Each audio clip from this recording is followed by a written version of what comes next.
El dia com ahir, 7 de gener, va fer 100 anys de la creació del full dominical de les diòcesis de Solsona i Vic.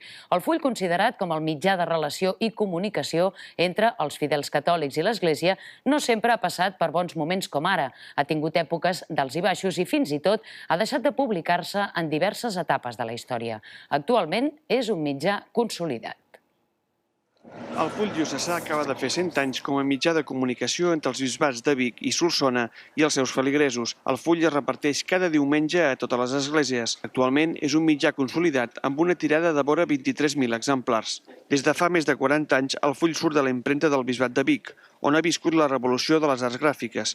Inicialment, la tipografia obligava a un esforç de 4 dies per treure'l al carrer, a dues tintes. L'offset i la digitalització han reduït notablement el temps de producció. Mossèn Pere Casas ha viscut aquest procés durant 28 anys. Pràcticament ho fèiem tot, o sigui que el director ho feia tot, fins i tot anar a buscar gravats de Barcelona, etc, i de signar el full. El full va sortir en català. Fins al 1927 la seva lectura concedia el perdó d'alguns pecats. Amb l'esclat de la Guerra Civil va deixar de publicar-se. L'any 1942 es va tornar a autoritzar però en castellà i passant censura, fins que el bisbe Masnou el va tornar a impulsar. El Concili Vaticà II va donar un aire nou a la publicació, amb la renovació del llenguatge i dels conceptes.